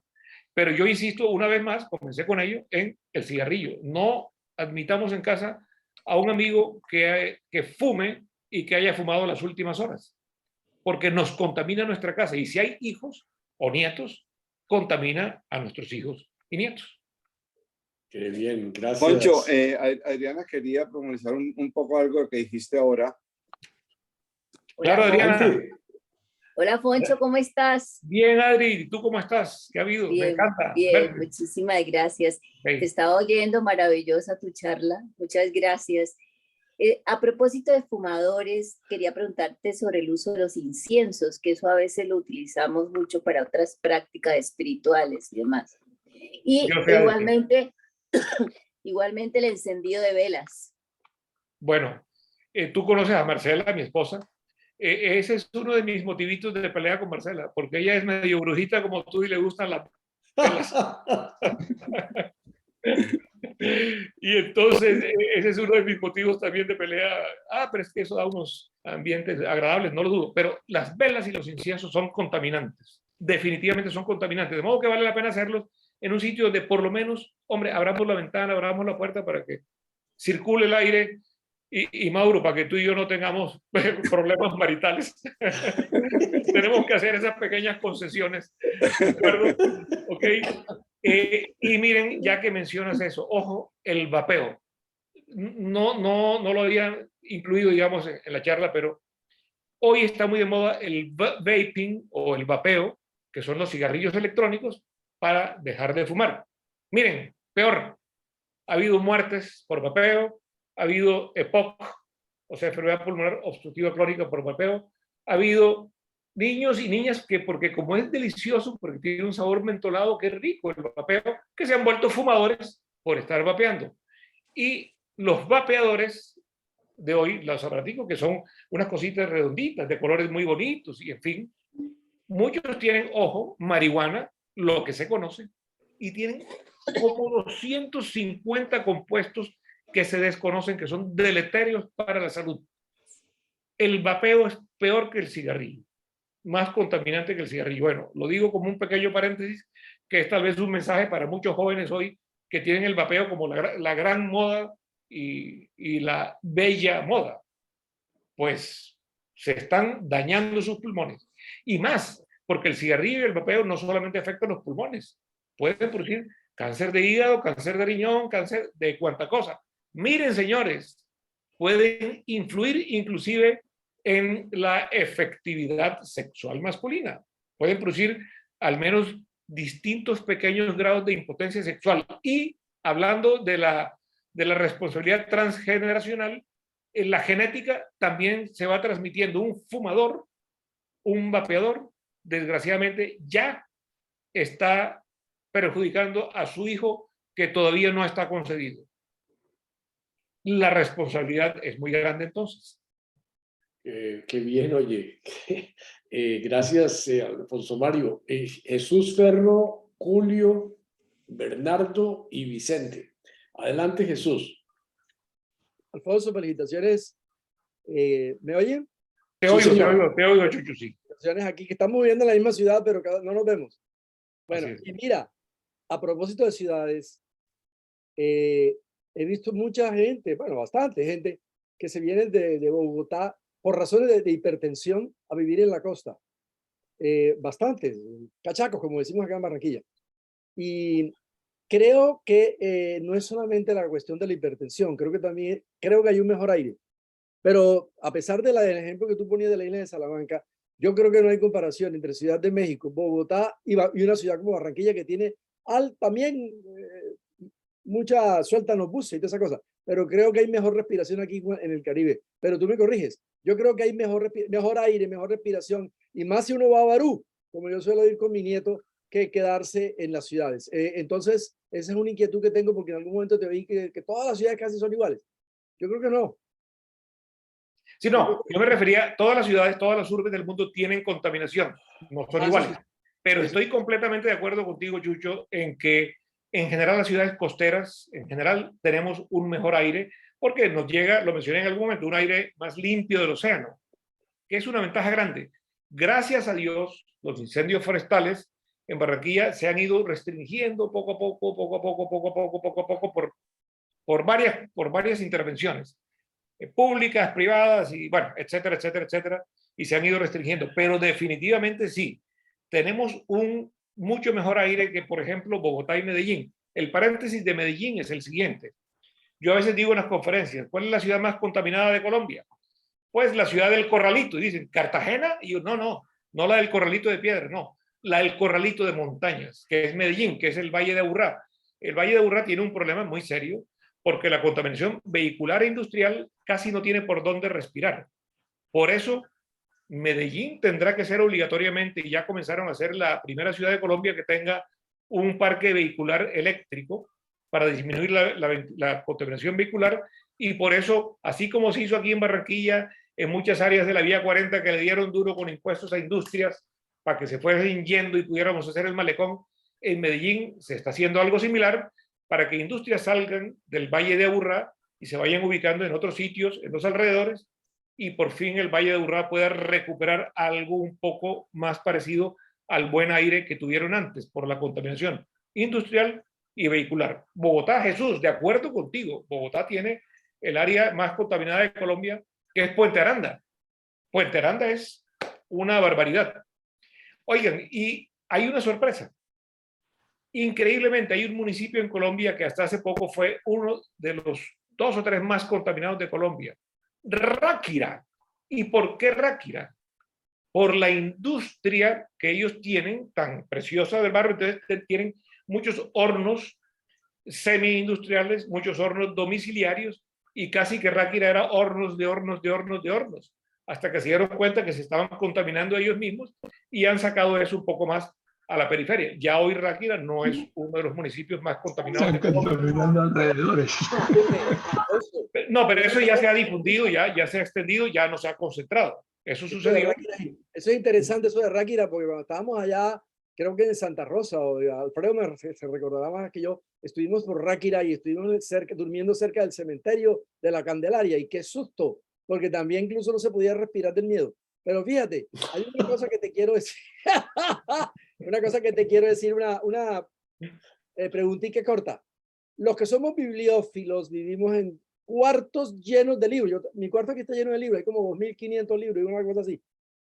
¿Eso hace daño o no hace daño? Porque el libro es tan biológico también. Entonces, ¿hace daño o no hace daño esa respiración permanente? Para mí es permanente de estar con los libros, vivir con ellos.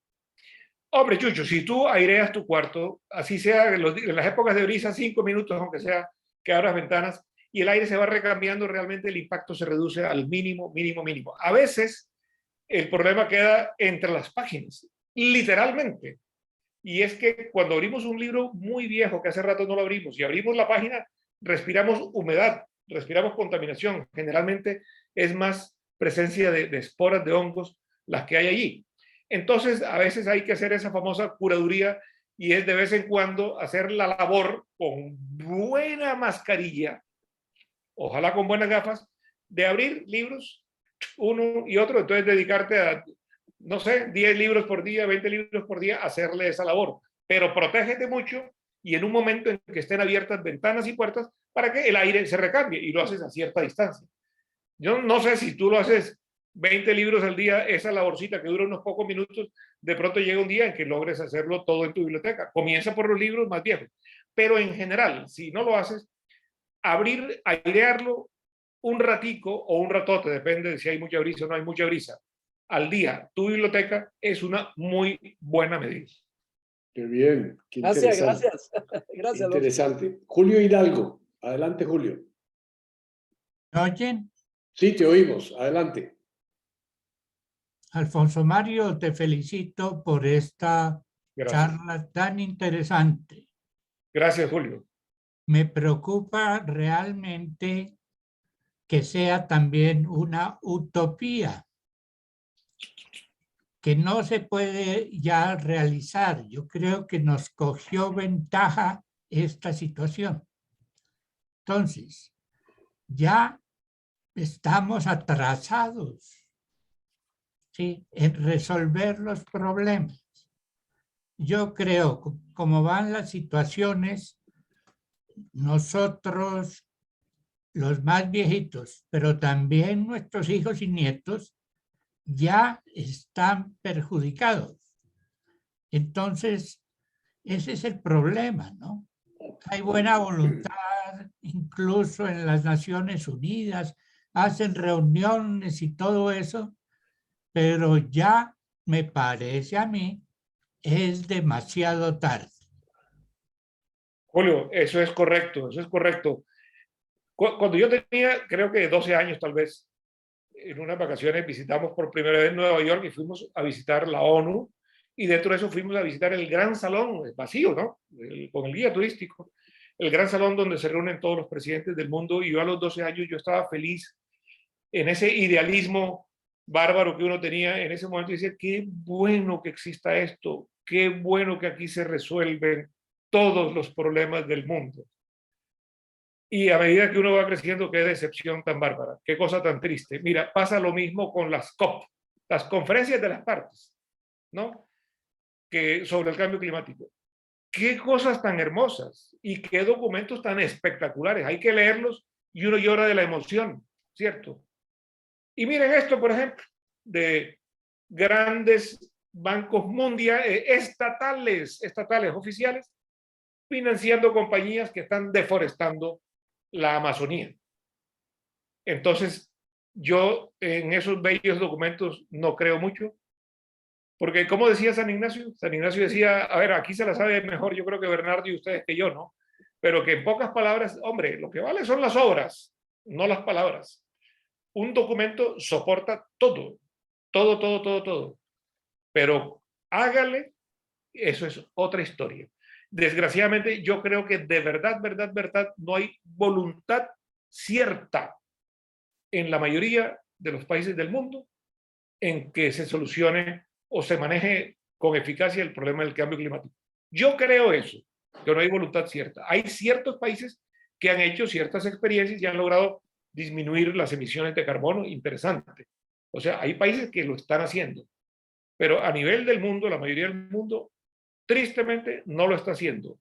Y las altas temperaturas van para arriba, las emisiones de carbono van para arriba. ¿Hasta cuándo van a llegar esto? No lo sé. Pero va a llegar un momento, si seguimos así, no nos va a tocar verlo a nosotros, de pronto no a nuestros hijos, pero quién sabe si bisnietos o tataranietos, en que si esto sigue así, la situación podría ser apocalíptica. Y yo, a pesar de todo, creo en que todavía se puede hacer algo. Gracias. Tengo en la lista Bernardo Nieto, Vicente Alcalá, Goyo y Carlos Torres. Adelante, Bernardo. Gracias, Darío. Gracias, Alfonso Mario. Yo quiero brevemente comunicarles a ustedes que hemos escuchado una charla de quizás la mayor autoridad colombiana en este campo del saber. Sin duda ninguna, no quise leer todo lo que tengo aquí de Alfonso Mario, pero yo creo que sí vale la pena en este momento hacerlo. Además de ser médico de la Universidad del Rosario, es alergólogo clínico de la Universidad de Antioquia, del Texas Allergy Research Foundation en Houston, presidente de la Sociedad Latinoamericana de Alergia, Asma e Inmunología, presidente de la Sociedad Colombiana de Alergia, Asma e Inmunología, investigador senior de Ecociencias, investigador nacional e internacional en varios grupos y universidades como la Johns Hopkins, el Imperial College del Reino Unido, y miembro de los comités científicos de aerobiología y cambio climático, de contaminación y polución, etcétera, etcétera, etcétera. Yo lo que quiero es, primero que todo, darle gracias a Alfonso Mario por compartir este tiempo con nosotros. Segundo, por su convicción, de verdad, de producir mejor vida para todos nosotros. Nos comprometemos a multiplicar tu mensaje. Y si tú me autorizas, nuevamente haremos una serie de entrevistas contigo. Estos mensajes tuyos hay que ponerlos en práctica y mandarlos, que todo el mundo lo conozca. Y por último, quiero decirles que Alfonso Mario ha sido el único colombiano que ha tenido el honor de recibir del Smithsonian la publicación de sus fotografías. Es un maravilloso fotógrafo con celular. Su campo de acción es todo el mundo. Pero miren, las bellezas están en nuestro blog también. ¿Por qué Alfonso Mario desde su interior proyecta belleza en sus fotografías buscando un mundo mejor? Gracias, Alfonso Mario. Bernardo, yo creo que exageraste mucho en muchas cosas. Miren, yo fui presidente de la Sociedad Latinoamericana de Alergia e Inmunología, tampoco de la colombiana, fui. Eso ya pasó a la historia, eso actualmente no soy. Yo cuando termino uno de esos periodos y me dicen, bueno, ¿y ahora qué vas a hacer? Dice, ahora voy a tener el mejor de todos los títulos que uno puede tener en la vida. ¿Cuál? El de ex-presidente. Gracias. Vicente Alcalá, adelante, Vicente. Alfonso Mario, muchas gracias. Muy interesante. Dos pequeñas anécdotas. Yo tengo el privilegio de ya ir para 30 años de vivir aquí en La Calera, al aire libre, y cuando me hice un examen de pulmones, no sé por qué razón, me dijo la doctora, usted tiene 10 años menos de vida, pues de edad pulmonar que su vida cronológica. Y seguro que en gran parte, pues eso se lo debo a estar viviendo aquí en este ambiente mucho más limpio que Bogotá, a la que quiero ir lo menos posible cada vez. La otra anécdota es que aquí mismo, aquí en la Fanegada, en el terreno que tengo, estaba un día quemando hojas. Entonces un vecino nuevo que llegó me dijo, ay, mire, es que mi señora tiene asma, le rogaría que está llegando el humo de la quema. Eso pues me concientizó de que no puedo quemar. Entonces, o hago compost, alguna otra cosa, pero no quemo hojas ni nada aquí en la finca. Quería hacerte una precisión, Alfonso Mario, y es que las quemas alrededor de Barranquilla no son del parque o en el parque de la isla Salamanca, sino alrededor del parque. Tengo entendido que hay unas quemas de manglar para producir carbón vegetal muy demandado por restaurantes en Barranquilla, etcétera. Y hay otros invasores que también hacen las quemas, pero pues no, quería precisar que lo del parque es más bien víctima que victimario. Ok. No, Vicente, muchas gracias. Qué buenos los ejemplos y las anécdotas. Mira, con respecto a los incendios, pasa lo siguiente, ¿no? Muchas de las quemas han estado a orillas del río Magdalena, pero en terrenos que sí son del parque. O sea, sí, las quemas sí son en el Parque Isla de Salamanca. Muchos están en espacios interiores. Y han sucedido estas quemas por producir carbón vegetal, más recientemente otras para sacar las icoteas y cogerle los huevos de las icoteas y venderlos. Pero el problema grave no son esos dos tipos de quemas. Son otras quemas que gracias a Dios son las que se han logrado controlar más. Y que ¿por qué estaban a orillas del río Magdalena frente al río? Porque en un momento las autoridades ambientales dieron licencias para construir futuros puertos enfrente de Barranquilla. Y estos grandes conglomerados económicos querían tener más área para sus puertos y mandaban a hacer, utilizando campesinos de la región, mandaban a hacer quemas para quitar los 50 metros del río hacia adentro, a donde comienza el Parque de Salamanca, y quemar de allí en adelante, para en un futuro decir, miren, aquí no hay nada, agrandemos nuestro puerto. Grave crimen. Fueron quemas criminales, sí fueron en el Parque de Salamanca, Isla Natural de Salamanca. Y gracias a que eso se descubrió, se cancelaron todas esas licencias de futuros puertos. Gracias a Dios. Y gracias a eso han disminuido tremendamente esas quemas manejadas desde por allá arriba, ¿cierto? Y continúan estas quemas de campesinos de carbón vegetal y de sacar icoteas y todo. Buen dato que me diste, Vicente. Gracias. Gracias. Goyo, adelante, Goyo. Alfonso Mario, me encanta verte después de 50 años. Goyo, me encantó mucho, hombre. Qué bueno, qué bien. Bueno, mi pregunta es muy sencilla. Nosotros que tenemos finca en tierra fría, pues usamos chimenea para calentarnos. Nos parece muy rico, pero ahora me queda la preocupación. ¿Eso es complicado para los pulmones, para la respiración? No, todo humo es complicado para los pulmones. Obviamente que el de una chimenea, y que tal vez no va a ser todas las noches, y donde gracias a Dios la mayor parte del humo se va para arriba, pues va a minimizar el impacto. Entonces, como quien dice, úsenla, pero úsenla con cariño. Muchas gracias. Gracias. Última pregunta, Carlos Torres, adelante. Gracias, ¿me escuchan? Sí, señor. Sí, Carlos. Es muy difícil en un unánime aplauso de las personas que están tratando de salvar la tierra, hacer como el de la discordia. Pero voy a intentarlo porque creo que dentro de una situación de un intenso trabajo que ha hecho la humanidad en los últimos 50 o 100 años para manejar mejor su relación con el medio ambiente, se han introducido algunos sofismas, se han introducido algunas actitudes simplemente políticas Y para bien de todos, creo que el rumbo y el esfuerzo hay que orientarlo en donde el rigor científico predomine.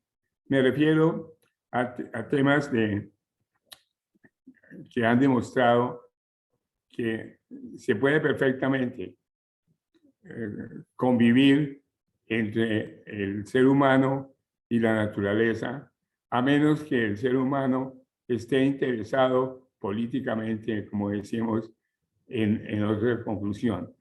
Y entonces llegamos al momento en que aparecen otros protagonistas, no solamente el que por un negocio quiere hacer una quema o una de esas actitudes que obviamente perjudican a la naturaleza. Pero le queda a uno la duda, y más cuando hay algunos documentos, no han tenido en cuenta el factor humano positivo, que llamo factor humano positivo el que los seres humanos también, al mismo tiempo que destruimos y manejamos mal la relación con el medio ambiente, construimos, hacemos bien, usamos la inteligencia precisamente para identificar qué relaciones son malignas, para buscar soluciones a ellas. Casos como los hexafluoruros con el problema del hueco que se está formando y que se estuvo formando y avanzando en los últimos 50 años. Pero el ser humano fue capaz de darse cuenta que era lo que estaba haciendo daño en esa situación, cómo podría contrarrestarse, y se ha venido corrigiendo. Entonces, también entrar que la gente que mira el desarrollo, mira con atención la parte positiva de la relación.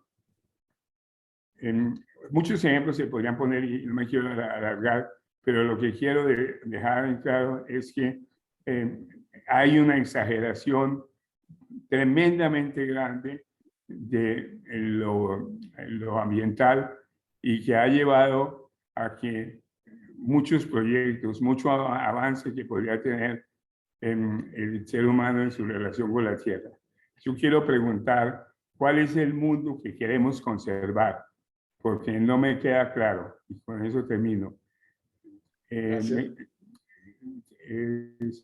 ¿Quieren conservar el mundo que había cuando yo era chiquito? ¿O cuando vinieron los españoles aquí? ¿O cuando se trata de mantener un tipo de sociedad que nos parece mejor a algunos o a otros? Creo que tienen que dar estas respuestas y bajarle un poco al unanimismo que se está yendo para el otro lado. Obviamente pido excusas si algunas cosas a personas muy comprometidas le puede parecer retrógrado una posición, pero creo que si es científica aguanta el escrutinio. Gracias. Gracias, Carlos. Gracias, Carlos. ¿Puedo hacer, Bernardo, claro, un pequeño comentario? No, completamente de acuerdo. Creo que has hecho una reflexión importantísima y es una inquietud demasiado grande que hay que tener en cuenta, ¿no? Creo que tenemos que hacer un equilibrio. Todos nosotros tenemos una huella de carbono. O sea, todos somos responsables, así sea en mínima parte, desde que estamos usando una ropa, desde que estamos en un vehículo, desde que no sé qué. Todo eso implica una cierta producción industrial y tenemos una cierta responsabilidad. Yo creo que hay que llegar a un equilibrio, indudablemente, ¿no? Yo personalmente no dudo de que sí se está perdiendo el equilibrio ideal, ¿no? Y de que, bueno, yo no soy, pues, así fanático, ambientalista fanático, ni mucho menos, pero yo sí soy realista. Yo veo todos los días los problemas en mi consultorio, sé lo que está pasando y por un lado. Y por otro lado, las mediciones que se van haciendo actualmente nos están demostrando que sí, que desgraciadamente vamos hacia una pérdida del equilibrio, pero hay que tratar de buscar el equilibrio, porque el equilibrio entre el crecimiento que le sirva al ser humano, ¿cierto? Y el equilibrio en tratar de conservar el mundo más natural posible. Indudablemente, cada vez que se construye una casa, pues hay un poco menos de verde porque construimos la casa. Y todos vivimos en casa o en edificios, o sea que todos somos parte de esos avances. Pero creo que, vuelvo a decir, todo tiene su equilibrio, hay que tratar de que se llegue a ese equilibrio. Yo creo que en este momento, si sacamos a los ambientalistas furibundos y fanáticos, yo creo que hay personas muy serias que han demostrado muchas de estas cosas, pues algunas de las que yo he mostrado, inclusive instituciones tan importantes a nivel mundial como el panel intergubernamental de cambio climático, que sí nos está mostrando una realidad en que desgraciadamente el sub y baja ese pues está en peligro.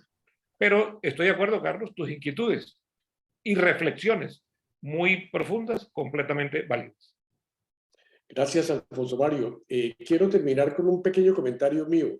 Acabo de llegar de Europa, de España concretamente, y me quedé asustado de cómo ha cambiado en menos de digamos, 2 años la filosofía con respecto a esto. Nunca antes había visto tanta bicicleta, tanta patineta, tanta gente caminando. Las restricciones para los autos son cada vez mayores. En Madrid, si no tienes carro eléctrico, no puedes entrar al centro de la ciudad. Es decir, hay una conciencia cada vez mayor, y yo creo lo que dice Carlos, yo creo que el ser humano precisamente ante estos desafíos se está reinventando, y hay gente no tan radical, digámoslo, pero que está trabajando muchísimo en esto. Estoy cierto que en Escandinavia y en muchos países están súper conscientes de todo esto, y hay un trabajo, estoy de acuerdo, puede ser que esté desequilibrado, pero creo que nos has dado una gran lección de para dónde vamos, y al mismo tiempo, como Carlos, creo que el ser humano tiende a solucionar estas cosas, no para devolvernos a lo que éramos antes, sino para ver cómo enfrentamos lo que tenemos delante de nosotros, que nadie sabe. Es decir, cuál es el próximo paso. Estoy de acuerdo contigo, Alfonso Mario, si seguimos así, probablemente vamos a morir quemados todos, pero la realidad es que creo que el ser humano es capaz de resolver estas cosas. Yo sé que estamos sobre el tiempo, pero quería primero agradecerte a nombre de todo el grupo por esta excelente presentación, esta concientización de todos nosotros, de lo que podemos hacer, dónde estamos viviendo. Y nuevamente, como decía Bernardo, todo lo que puedas ayudarnos a publicar en nuestro blog está más que bienvenido, y creo que todos tenemos una misión en esto. Antes de irnos, yo les había prometido y quisiera pedirles 2 minuticos más. Darío, una pequeña palabrita de despedida, ¿no? Que a propósito de las últimas intervenciones, hay que ver cómo un gran grupo de las nuevas generaciones y de niños están tan concientizados con este tema, es increíble. Hoy los niños te hablan y te dan lecciones.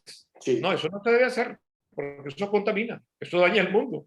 Es impresionante. Yo creo que vendrán una nueva generación que van a trabajar mucho más en equipo que tal vez actuales gobernantes. Completamente de acuerdo. Gracias a Dios. Gracias. Gracias a todos ustedes por todo. Muchas gracias. Un aplauso muy grande a Alfonso Mario. De nuevo, nuestra gratitud por estos momentos tan interesantes. Gracias. Les quiero pedir que me acompañen 5 minutos porque tenemos un problema de temas para nuestras próximas reuniones. Teníamos, y estamos dependiendo de Mauricio Cabrera, está por ahí todavía Mauricio, sí, de ver si podemos concretar al doctor Humberto de la Calle para las próximas semanas, sea la próxima o las otras 2, y Mauricio nos está diligenciando esto, que quiere hablarnos sobre la paz, el acuerdo de la Habana y la paz total, y ha mostrado interés, pero En este momento, por razón de mis vacaciones y de todas estas cosas, nos quedamos sin temas para las próximas. Yo quisiera oírlos rápidamente si alguno tiene ideas concretas de algo que pudiera ser el tema para conseguirnos a alguien o entre el grupo de cosas que pudiéramos conversar en nuestra próxima y nuestras próximas reuniones. Así, rapidito, el que tenga alguna idea, díganla o escriban en el chat o mándenos un mensaje, porque mañana el grupo de coordinación vamos a tener un trabajo arduo para definir nuestras próximas 2 o 3 semanas. 2 minutos para que alguien, si alguien tiene una idea interesante. Bernardo, adelante. No sé si interesante, pero sí tengo una idea. De todas maneras, las digo, mira, hay 3 temas que me están llamando poderosamente la atención. Este revuelo mundial a raíz de la muerte de la reina Isabel, a mí me está planteando un tema que tiene que ver con la historia, el futuro de las monarquías. Aunque sea un tema casi de farándula, porque uno no puede hacer futurología sobre qué va a pasar con las monarquías, pero creo que si se analiza desde el punto de vista histórico qué ha pasado en el mundo y por qué hoy todavía persisten, no solamente las europeas, Japón, las árabes, todo eso, número 1. Y hay 2 temas que me llaman mucho la atención y que tienen que ver con nosotros. Número 1, las relaciones íntimas en la edad adulta. Tenemos que conseguir a alguien especialista en esto, una sexóloga o un médico especialista que nos oriente sobre eso. Hay otro tema que también me ha llamado la atención, también para la edad adulta. Para la edad adulta, la plenitud del amor en nuestra edad. Temas que son de nuestro resorte y que podemos tener por ahí. Son temas que también vamos a tener en otro club de viejitos de la Universidad Javeriana, pero ahí tengo los recursos. La gente que sabe esto, psicólogos, médicos, etc. Ok, gracias, Bernardo. ¿Algún otro tema que se les ocurra rápido? Yo estoy en un grupo que salió un tema hace unas semanas que me pareció súper interesante. Estábamos hablando de países con ese grupo y el tema era que España, que México, nuestra perspectiva, pero alguien puso el tema de por qué me siento o no me siento orgulloso de ser colombiano. Y ustedes no se imaginan la reunión tan interesante que hubo. Lo voy a anotar aquí para que... ¿Por qué me siento orgulloso de ser colombiano o no orgulloso de ser colombiano? Que pudiera ser otro tema. ¿Alguien más? Miriam está sugiriéndome aquí sotoboche. Ella quiere saber cómo nos conocimos con nuestras esposas, con nuestras parejas actuales. ¿Cómo fue esa relación? Un tema para conversar entre nosotros. ¿Algún otro tema? Bueno, ya veremos, vamos a poner todo esto y el grupo coordinador me va a ayudar para tomar algunas decisiones de para dónde vamos. No pudimos hacer una encuesta, pero el objetivo es hacer una encuesta la semana entrante, si podemos, sobre los temas próximos de nuestras reuniones. Muchísimas gracias a todos por su tiempo, por Mario, de nuevo, por tu gran charla y a todos por ser tan puntuales. Nos vemos la semana próxima. Ya veremos cuál es el próximo tema. ¿Ok? Chao. Okay. Chao. Gracias. Muchas gracias. Feliz tarde. Gracias a todos. Gracias al conferencista, muy bueno. Chao. Gracias, Poncho. Excelente. Gracias, Mauro. Gracias. Bueno, saludos a Marcelita. Gracias, Bernardo. Gracias al Chicho. Gracias a todos. A la Emiliani. Y Darío, muchas gracias a ti por toda tu invitación y coordinación. Gracias, Alfonso Mario. Gracias. Gracias por tu ayuda. Un abrazo. Mauricio, bueno. espero tus noticias. Sí, ya le escribí, no me ha contestado. Dale. Pero ese puede ser un gran hit. Yo te voy a robar también, Mauricio. Necesito para el 2 de noviembre que me regales 2 horas. Opa, ¿a Mauricio? Uy. Sí, señor. Para una super conferencia, todo tu planteamiento de la economía que nos hiciste. Opa. Para ese grupo de javerianos. Bueno, no javerianos, de los que se metan a lo que se llama el Club Javier. Ok. Óyeme, Salchicho y Mauricio de paso, hay una muy buena sexóloga en Cali que se llama Liliana Arias. La conozco por si acaso interesa ese tema, ¿no? Pues por supuesto que sí. ¿Tienes teléfono, contactos? Yo tengo el teléfono de contacto de ella. Primero le preguntaría si tiene la disposición. Yo creo que sí. Creo que con mucho gusto lo haría, pero tienen primero ustedes que definir, Darío. Sí, yo creo que el grupo va a conferencia. definir eso, a ver si vale la pena, porque no. Claro. Hay gente que, pues no sé, cada uno tendrá su opinión sobre esto, si es un tema que le interesa a todo el mundo o no. De acuerdo. Pero vamos a conversar. Un abrazo. Chao, nos vemos. Chao. Nos vemos. Un abrazo. Chao, Chao, Carlos. Bien. Chao. Muchas gracias a todos.